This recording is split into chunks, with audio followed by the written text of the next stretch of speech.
காவேரி வந்து நிவினை பற்றி சொல்லிட்டு மனசு கஷ்டப்படுறாங்க. இந்த சூழ்நிலையில நம்ம விஜய் கேட்குறாரு, "ஒருவேளை என்ன நீ கல்யாணம் பண்ணலனா, நிவினுக்கு கல்யாணம் ஆவலன்னு உனக்கு தெரிஞ்சிருந்தா, கண்டிப்பா நீ வந்து நிவின தானே கல்யாணம் பண்ணியிருப்ப.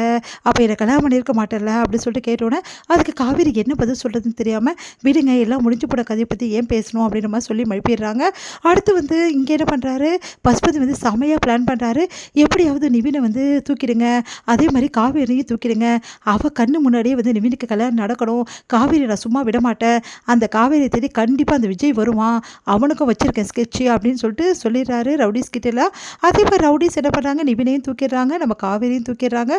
இங்கே ராகினிக்கும் வந்து நிவினுக்கும் கல்யாணம் பண்ண எல்லா ஏற்பாடும் வந்து பசுபதி வந்து பண்ணிடுறாரு. இந்த சூழ்நிலையில இங்கே என்ன பண்ணுறாங்கன்னா, காவேரி வந்து தேடி வந்து விஜய் வந்து எல்லா இடத்துலையுமே அலையிறாரு. காவேரி எங்கே போயிட்டா, யார் வந்து கூட்டிகிட்டு போயிருப்பா ஒன்றும் புரியலையே அப்படின்னு சொல்லிட்டு தவிச்சிட்ருக்காரு. இங்கே வந்து என்ன பண்ணுறாரு, பசுபதி தான் இந்த மாதிரி காவேரி வந்து தூக்கியிருக்கான்ற விஷயத்தை தெரிஞ்சு செமையா டென்ஷனாகிற விஜய், "உன்னை சும்மாவே விடமாட்டேன்டா" அப்படின்னு சொல்லிட்டு போகிறாரு.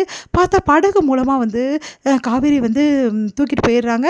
அதனால் வந்து நம்ம விஜயும் வந்து அந்த படகு மூலமாகவே வந்து போகிறாரு. பார்த்தா ஒரு ஆறை கடந்து வந்து போகிறாரு.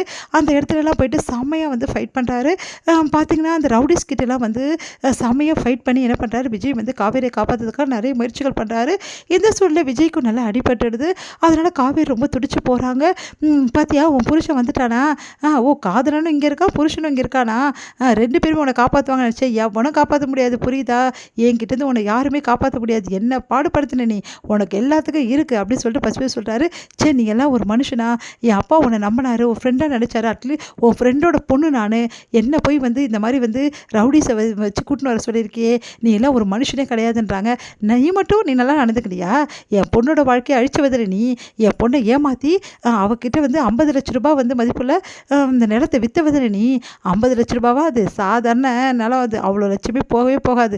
ஆனால் அதை ஏமாற்றி விற்ற. அது மட்டும் கிடையாது, என் பொண்ணோட வாழ்க்கையை வந்து கெடுத்துட்ட. உன்னால தான் இப்போ வரைக்கும் நீ என் பொண்ணுக்கும் வந்து கல்யாணமே நடக்கலை. அதுக்கு நான் என்ன பண்ண முடியும்? என்ன எதுக்கு இங்கே கூட்டின்னு வந்தீங்க?" அப்படின்னு சொல்லிட்டு காவேரி கேட்குறாங்க. "இங்கே பார், உன் கண்ணு முன்னாடியே நிவினுக்கும் இப்போது என் பொண்ணுக்கும் வந்து கல்யாணம் நடக்குது. நீ கண்ணு முன்னாடி பார்க்கணும். அது மட்டும் கிடையாது, உன் புருஷன் அந்த விஜய் இருக்கான்ல, அவன் பாரு எவ்வளோ அடி வாங்குறான் பாரு. இன்னமும் அடி வாங்குவான். இன்னும் நீ இருக்கிற இடத்துக்கு அவனால் வரவே முடியாது. எவ்வளோ ரெவடிஸ் நான் வச்சுருக்கேன் பார்த்தியா? அவ்வளோ பேரும் அவனை வந்து க்ளோஸ் பண்ணிவிடுவாங்க. அதுக்கப்புறம் என்ன, உன் கண்ணு முன்னாடி அவனும் முடிஞ்சிடுவான் அவன் கதையும். அப்புறம் என்ன, எல்லாரையும் பார்த்துட்டு நீயும் போய் சேர்ந்துருவ. எனக்கு என் பொண்ணு நல்லா இருந்தால் போதும்" அப்படின்ற மாதிரி சொல்கிறாரு. அதை கேட்டு காவேரி செமையாக டென்ஷன் ஆகி விஜயை பார்க்குறாங்க. விஜய் வந்து செமையாக எல்லாருக்கிட்டையும் ஃபைட் பண்ணிட்டு கடைசியாக வந்து நம்ம காவேரிக்கிட்டேயும் வந்துடுறாரு. காவேரியை பார்த்த உடனே அப்படியே வந்து விஜய் வந்து காப்பாற்ற வராரு. அந்த டைமில் விஜய் கிட்ட வந்து மறுபடியும் வந்து அந்த ரவுடிஸ் எல்லாமே ஃபைட் பண்ணிகிட்ருக்காங்க. இங்கே வந்து என்ன பண்ணுறாங்கன்னா, காவேரி வந்து விஜயை பார்த்துட்டு பயங்கரமாக கதறி கதறி அழுகிறாங்க. "ஐயோ இவருக்கு இவ்வளோ அடிபட்டுச்சே" அப்படின்னு சொல்லிட்டு பார்த்துட்டே இருக்காங்க. இதோட முடியுது.